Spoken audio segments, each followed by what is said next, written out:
కాబట్టి తీసుకున్న నిర్ణయం తీసుకున్నట్టు బోర్డు మీద ఇంకేం చేయాలి చెప్పండి. కంటిన్యూ చేద్దాం భానుప్రకాష్ గారు. మధుసూదన్ రెడ్డి గారు, అసలు వివాదం చూస్తే శ్రీవారి లడ్డూలో కలితాయి. సరే, ఇప్పుడు అందులో ఏం జరిగింది ఏంటనేది ఆల్రెడీ సిబిఐ రిపోర్ట్ ఇచ్చింది, సిట్ రిపోర్ట్ ఇచ్చినా అది నిజానిజాలు తేలుతాయి.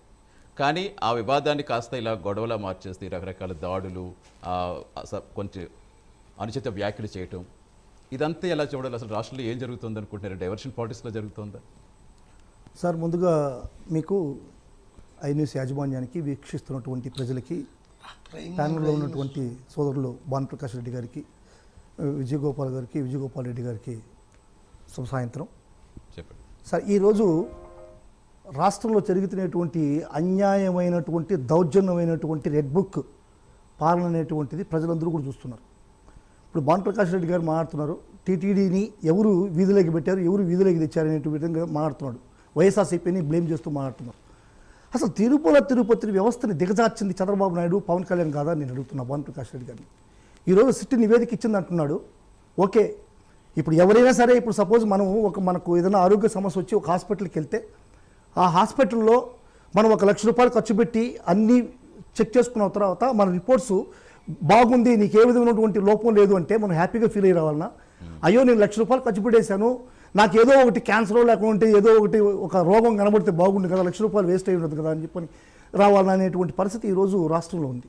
చంద్రబాబు నాయుడికి, పవన్ కళ్యాణ్కి వీలుంటే ఈ నాయకులకు కూడా, అందరికీ కూడా, ఈ కూటమి నాయకులకు అందరికీ కూడా లడ్డులో ఏదో కల్తీ జరిగింది, అది జంతు కొవ్వు ఉండాలి అనేటువంటి ధోరణిలో ఉన్నారే కానీ సిట్ నివేదిక ఇచ్చింది, దాంట్లో జంతు కొవ్వు లేదు, హిందువుల యొక్క మనోభావాలు దెబ్బతినలేదు, తిరుమల ప్రాతిష్ఠ్యం విలువలు పడిపోలేదు, లడ్డు యొక్క వాల్యూస్ పడిపోలేదు, మొరల్స్ పడిపోలేదు అనేటువంటి వాళ్ళకి ఒకరు కూడా సంతోషం లేదు.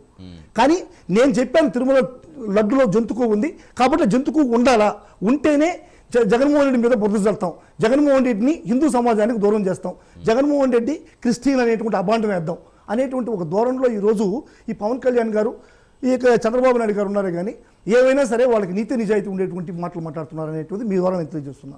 ఇప్పుడు ఒకటే క్వశ్చన్ అడుగుతున్నాను సార్ నేను భానుప్రకాష్ రెడ్డి గారిని.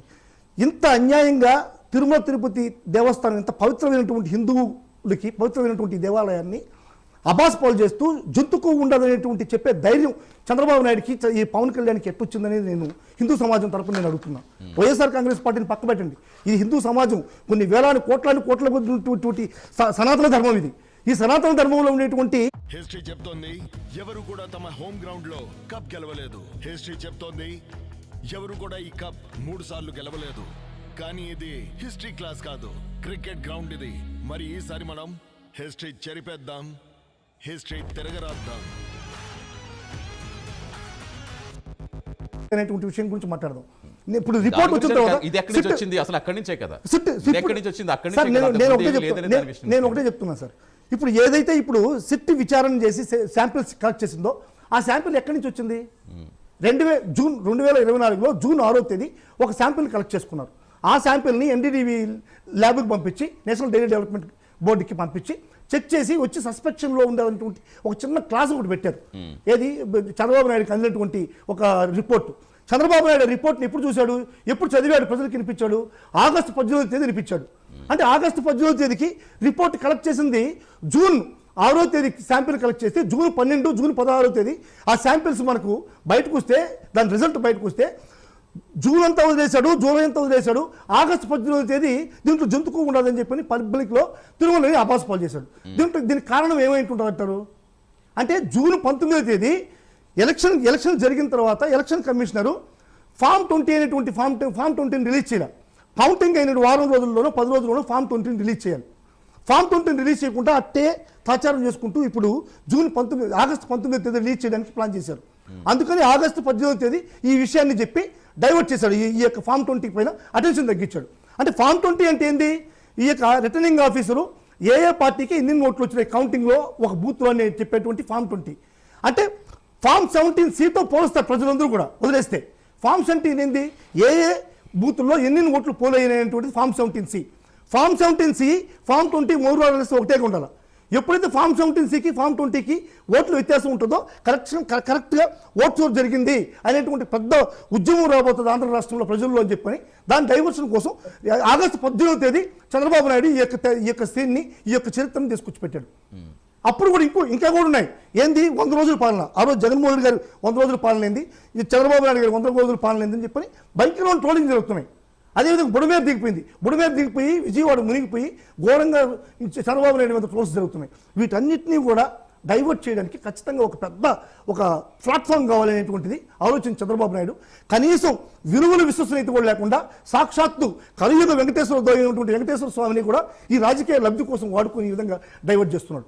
ఈ రోజు ఏంది, ఇప్పుడు చంద్రబాబు నాయుడు చెప్పినటువంటి ఈ యొక్క లడ్డు మ్యాటర్లో జంతుకో కలిపిన విషయం కూడా పూర్తిగా అన్యాయం, అక్రమం అని చెప్పి సిట్ తేల్చేసింది. ఇప్పుడు జంతుకో ప్రసక్తే లేదు. ఇప్పుడు జంతుకో ప్రసక్తి అని ప్రజలంతా అడుగుతారు. హిందూ సామాజిక వర్గం అడుగుతుంది. హిందువులు ఈ విధంగా భానుప్రకాష్ రెడ్డి వాళ్ళు కూడా తిరగబడి అడిగేటువంటి రోజు వస్తుంది ఖచ్చితంగా. అలా కాదండి, అంటే ఇక్కడ మధుసూదన్ గారు అసలు మీరు ఎంతసేపు అదే మాట్లాడతారు కానీ అసలు కల్తీ లేదని చెప్పి అదే సార్ నేను వస్తాను సార్, నేను మళ్ళీ లాస్ట్లో నేను ఖచ్చితంగా వస్తాను. ఇప్పుడు కల్తీ జరుగుంటే ఒక హిందూగా అది ఏ పార్టీ అయినా సరే ఎవరైనా సరే శిక్షించాల్సిందే. అది ఏ విధంగా శిక్షించాలనేది కంక్లూజన్ నేను చెప్తాను. దీన్ని అది భానుప్రకాష్ రెడ్డికి ఇష్టమో లేదో ఒకసారి భానుప్రకాష్ రెడ్డిని కూడా అడగదాం. ఇప్పుడు ఏమైంది, ఈ కల్తీలో ఇప్పుడు జంతుకు కలపలేదు అనేటువంటిది నిర్ధారణ అయిపోయింది. ఇప్పుడు జంతుకు కలపలేదు అంటే ఒక ముఖ్యమంత్రి స్థానంలో ఉండి మరీ పవన్ కళ్యాణ్ ఏం చెప్పాడు, మీరే బోర్డు మెంబర్గా ఉన్నారు సార్ భానుప్రకాష్ రెడ్డి గారు, సౌరభ్ బౌర్ గారు అనేటువంటి వారు ఆయన 1,00,000 రెట్లకు కావాల్సినటువంటి ఈ యొక్క నెయ్యిని కూడా ఆయన డొనేట్ చేశారు. 30 లక్షల రూపాయలు ఏదో స్పాన్సర్ చేసినట్టుకుంది. ఆ నెయ్యితోనే అయోధ్యలో తయారు చేసినటువంటి రామాలయంలో తయారు చేసినటువంటి లడ్డును కూడా టీటీడీ పంపించడం జరిగింది. దాన్ని కూడా ముందుకు తీసుకెళ్తూ జంతుకు కలిపినటువంటి లడ్డూల్ని అయోధ్య రాముడు ఎంత పవిత్ర దేవుడు అండి, హిందువులకి రాముడి కన్నా దేవుడు ఉన్నాడా? అటువంటి దేవుడిని కూడా అపవిత్రం చేస్తూ మరణం చేస్తూ నిరాధారంగా ఈ విధంగా ఒక దాడి చేయడం హిందూ సమాజం పైన, హిందువుల పైన, హిందూ మతం పైన చంద్రబాబు నాయుడు గారు, పవన్ కళ్యాణ్ గారు నైతికంగా దాడి చేశారు. ఈ దాడిని ప్రతి ఒక్క హిందూగా ఖండించాల్సిన అవసరం ఉంది. ఇప్పుడు అది ఎక్కడ బయటపడుతుందో అని చెప్పని దాడులు ఏమన్నారు, ఈ విధంగా మీరు చేసేటువంటి ఫ్లెక్సీ తప్పు. ఫ్లెక్సీ జగన్మోహన్ రెడ్డి ఫోటోలో వేసింటారు, జగన్మోహన్ రెడ్డి ఫోటోలో ఏ విధంగా వేస్తారు, చంద్రబాబు నాయుడు ఫోటో వేసుకొని మీ ఫోటోలు మా ఫోటోలు ఎట్టేస్తారు, మీరు తీసేయండి, 2 రోజులు టైం ఇస్తానని చెప్పని ఆడికి పోయి ప్రశాంతమైన వాతావరణంలో అంబటి రాంబాబు గారు చేస్తూ ఉంటే అంబటి రాంబాబు ఏం చేశారు, అంబటి రాంబాబు కొట్టిన ప్రయత్నించారు. ఆ క్రమంలో అంబటి రాంబాబు గారు కొట్టేటప్పుడు అతను తప్పుడు మాట్లాడినటువంటి ఒక మాట వాస్తవమే, దానికి సారీ చెప్పిన కూడా మాట వాస్తవమే. మేము చంద్రబాబు నాయుడు గారిని మాట్లాడలేదు, నేను ఏదో ఆవేశంలో మాట్లాడాను, సారీ కూడా చెప్పాడు. అటువంటి దానికి అనైతికంగా చట్టాలు ఉన్నాయి, చట్ట పరిధిలో మీరు శిక్షించాలా. ఆయన తప్పు చేసి ఉంటే మీరు చట్టాన్ని వదిలేసి మీ చట్టాన్ని మీరు చేతిలో తీసుకొని అంబటి రాంబాబు ఇంటి మీద ఈ విధంగా దాడి చేయడం అనేటువంటిది అనైతికం, అప్రజాస్వామికం కాదా? మీరు ఒకేసారి చెప్పాలి. సరే, అంబటి రాంబాబు వదిలేశారు, వాళ్ళు రమేష్ గారి ఇంటిపై దాడి చేయడానికి అవసరం ఏముంది? పెట్రోల్ బాంబులు, పోలీసులు సాక్షిగా పెట్రోల్ బాంబులు వేస్తున్నారంటే ఇది అనైతికమైనటువంటి పాలన కాదా? ఇది రెడ్ బుక్ పాలన కాదా? మరి భానుప్రకాష్ రెడ్డి గారు ఏం చేస్తున్నారు? సెంట్రల్కి చెప్పాలా, మా రాష్ట్రం అతలాకుతలం అయిపోతుంది, అసాంఘికమైనటువంటి చర్యలు జరుగుతున్నాయి, ఈ విధంగా దేవుళ్ళ మీద దాడులు జరుగుతున్నాయి, హిందుత్వం మీద దాడి జరుగుతుంది. ఎందుకంటే బీజేపీ ఈ రోజు హిందుత్వాన్ని కాపాడేటువంటి పార్టీ. అంటే ఇప్పుడు సమస్య ఎక్కడ మొదలైందో దానికి పులి స్టాప్ పెట్టే దానికి కాకుండా ఇప్పుడు ఇలా మీరు మీ మీదకి రాకుండా మీ మీదకి రాకుండా డైవర్షన్ పాలిటిక్స్ చేస్తున్నారు. అక్కడ కల్తీది అనేది మొత్తం పక్కదారి పట్టే విధంగా చేస్తున్నారు. కల్తీ అయితే ఖచ్చితంగా జరగలేదు అనేటువంటిది వైఎస్ఆర్సీపీ వాదన సార్. రిపోర్ట్ లో అసలు నెయ్యలేదని చెప్పి ఇప్పుడు తెచ్చినటువంటి శాంపుల్ ఏదైతే ఈ యొక్క సిట్ నివేదిక ఇచ్చిందో శాంపుల్, ఆ శాంపుల్ ఎక్కడి నుంచి తీశారో నేను అడుగుతున్నా. చంద్రబాబు నాయుడు గారి గవర్నమెంట్ లో జూన్ 6వ తేదీ చేసినటువంటి శాంపుల్ అది. ఆ రోజు ముఖ్యమంత్రి ఎవరు? ఆ శాంపుల్ని వెనక్కి పంపించాలా? ఇప్పుడు మన భానుప్రకాష్ రెడ్డి గారికి తెలుసు కదా, తెలియని విషయం ఉంది. ప్రతి శాంపిల్ను కూడా, ప్రతి ట్యాంకర్ను కూడా టెస్ట్ చేసి ఓకే అనుకుంటే లోపలికి పంపిస్తారు, లేదంటే రిజెక్ట్ చేస్తారు. అది ఆనవాయితీగా దశాబ్దాల కాలంగా వస్తున్నటువంటి ఒక ఆనవాయితీ. సరే, ఇంకా మిగతా వాళ్ళ వాయిస్ కూడా తీసుకుని భానుప్రకాష్ గారు దీనికి ఆన్సర్ ఇస్తారా? తర్వాత మళ్ళీ నేను వాళ్ళ వాయిస్ దగ్గరికి వెళ్తాను. నేను మిత్రులు మన వైసీపీ నాయకుని ఒకటే అడుగుతున్నా, మీరు దయచేసి టాపిక్ ని డివైడ్ చేయొద్దండి. అది నెయ్య, కెమికల్ గెయ్య, దానికి సమాధానం చెప్పండి, స్ట్రైట్ పాయింట్ అంతే. గీ కాదు, ఆర్టిఫిషియల్ కలిపారు. ఎస్ ఆర్ నో మీరు మళ్ళీ సెకండరీ జరిగిందా లేదా అది మాట్లాడండి. ఎవరు చేశారు అవన్నీ సెకండరీ. మీరు వెంకటేశ్వర భక్తుడిగా మొదట్లో మీరు వెంకటేశ్వర భక్తుడిగా అయితే ఇక్కడి నుంచి మాట్లాడతారు. వెంకటేశ్వర స్వామి పాదాల దగ్గర ఇంజనీరింగ్ కాలేజీలో వెంకటేశ్వర భక్తుడు అయితే ఇక్కడి నుంచి మాట్లాడతారు, వైసీపీ అయితే ఇక్కడి నుంచి మాట్లాడతారు. ఖచ్చితంగా రిపోర్ట్ ఇచ్చింది. మీరు హిందూ ధర్మాన్ని పరిరక్షిస్తారు అనేటువంటి నమ్మకం మాకుంది. పర్సనల్ గా ఐ బిలీవ్ దస్. భానుప్రకాష్ రెడ్డి గారు హిందూ ధర్మాన్ని ఆచరిస్తాడు, రక్షిస్తాడు, అతను కాపాడుతాడు అనేటువంటి న్యాయం అనేటువంటిది నమ్మకం నాకుంది. Personally I feel that. మీరు నిజంగా కాపాడే పనైతే ఈ యొక్క గీలో ఈ జంతుకు కలిసిందా లేదని మాత్రం సమాధానం చెప్పండి. జంతుకు కలిసిందని అబద్ధం కాదు, చెప్తే మధుసూదన్ చంద్రబాబు నాయుడు గారు మళ్ళీ- చెప్పిన కాదు, అబద్ధానికి టాపిక్ మీరు ఏం అలాగే చెప్తున్నారు? నేను చెప్తాను. మొత్తం ఫస్ట్ అది కల్తీ జరిగిందని దానికి చెప్పండి, నేను చెప్తాను. నెయ్యే మీరు లేదు, కల్తీ జరిగిందా అలా లేదో కాదు, చెప్పండి, నేను జరుగుతుంది చెప్తాను. నెయ్యే లేదు, ఫస్ట్ నా వాస్తవమా పేరు కాదా? సమాధానం చెప్పండి. సార్ ఏదైతే శాంపిల్ కలెక్ట్ చేశారో జూన్ 6వ తేదీ ఏదైతే చెక్ చేశారో దాంట్లో కల్తీ జరిగి ఉండేటువంటి మాట వాస్తవం. అది ఎవరు సీఎంగా ఉండేటప్పుడు ఆ శాంపిల్ వచ్చింది అనేది మీరు చెప్పండి. Yes. ఎవరు జూన్ 6వ తేదీ ఎవరు సీఎంగా ఉన్నారు? శాంపిల్ తీసుకున్నది జూన్ 6వ తేదీ, చెక్ చేసింది. అరే రామా, మీరు సిట్ రిపోర్ట్ లో పేజ్ నెంబర్ 189 నుంచి పేజ్ నెంబర్ 189 నుంచి 194 వరకు చదవండి. హవాలాలో డబ్బులు ఎట్లా ట్రాన్సాక్షన్ అవుతుందన్నా? మీరు సక్రమంగా చేస్తుంటే స్వామివారి దగ్గర సక్రమంగా చేస్తుంటే స్వామివారి అకౌంట్ లో డబ్బులు పడాలి. కానీ చిన్నప్పన్ అనే వ్యక్తి దాదాపు 4,25,00,000 వైట్ లో పడింది. 10 కోట్లు పై చిలుకు హవాలాలో చేతులు మారింది.